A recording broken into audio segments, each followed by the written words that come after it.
And her name is Dawn. On the 23rd of March 2010 she was born. She's got half a heart, yes you heard that right. You're looking at Supergirl fighting with all her might. So stick around and you will hear the amazing story about my girl right here.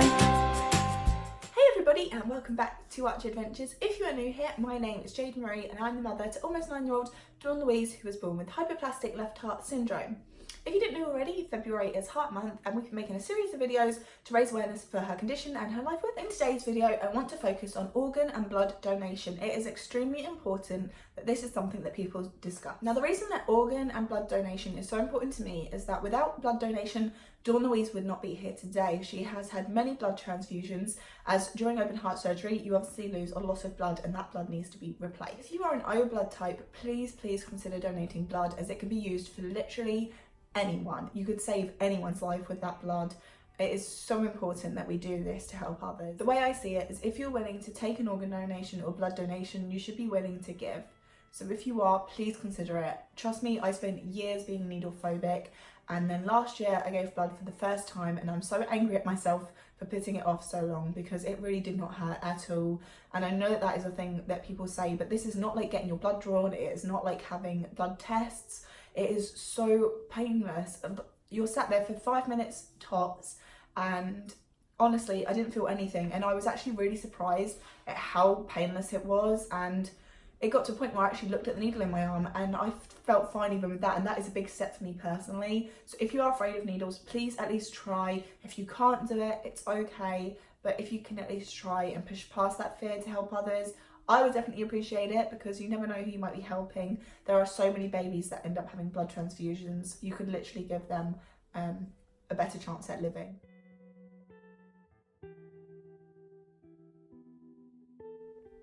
Organ donation is very close to my heart now, because one day Dawn-louise's heart will fail and we may one day need to go down the route of a heart transplant. Now, unfortunately, heart transplants are not as easy as people think they are.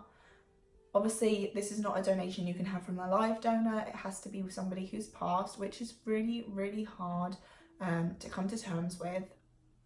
And it's also not that easy. For her to be classed as a transplant recipient, she first needs to go through a series of tests, including a cardiac catheter, which is an already risky procedure. And if she has a heart failure, it could further damage her heart. During the catheter, they check that her lung pressures are okay, because otherwise she would also need a lung transplant. Adding more organs to a transplant makes it that much harder to get and that much more risky. It is really hard to get multiple organs suitable for a donor at the same time. Dawn-louise is also at risk of liver and kidney failure due to the circulation that she has in her heart. It builds up pressures in the lower parts of her body. If she does go into liver and kidney failure, it is unlikely that she would be put forward for a transplant, because she would be relying on 3 organs at the same time, which would not be easy to get. We don't put all our hope on her having a transplant in the future, just because it is such a slim chance that she'll actually get the heart and other organs if needed. But also, once you have a transplant, you are not cured. Unfortunately, the rate of a child surviving with a heart that's been donated is only 15 years. Also, she would still be on lifelong medication like she is now, but for rejection instead. She would still have lots of doctor's appointments to make sure that she's doing okay. And unfortunately, if the organs are rejected, the path is to then try and get another organ, or she would pass away. So unfortunately, even though organ donation may not work, I still cannot stress it enough. Please sign up, because just giving that family a chance would make the world a difference. And at the end of the day, we don't need it when we're gone. Dawn-louise and I are actually both signed up to organ donation. You can be any age to sign up to be an organ donor. So please, if you are a parent, talk with your other family members and sign them up too. They can always change it in future if they wish.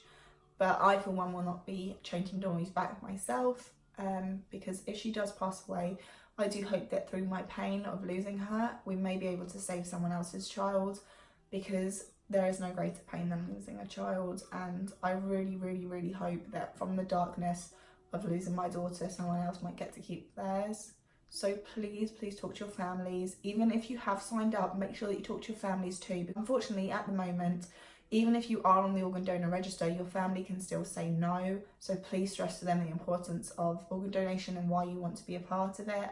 I'll leave some links down below to the NHS blood donor and organ donor registers. Unfortunately, I don't know the sites for other countries, but I'm sure a quick Google will help you find those.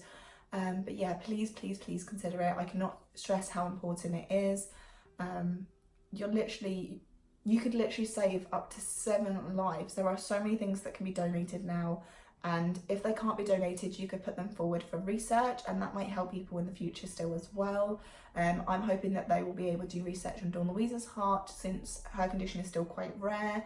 So, you know, I've tried to find a positive in the likeliness that I might lose her one day, because that is going to be hands down the hardest day of my life, and I want to be able to do something that makes that painful moment worthwhile. So today's video is nice and short. I'm going to leave it there. I just really wanted to have a face-to-face conversation with you about why it's so important, but I don't want to go into it too much because I feel like I don't want to pressure anyone into doing it. I just want to say why it means something to me. But thank you for watching, and catch us in the next video, which is going to be the large Q&A. Everybody gives you advice, yeah, on how to live your life, how to live your life.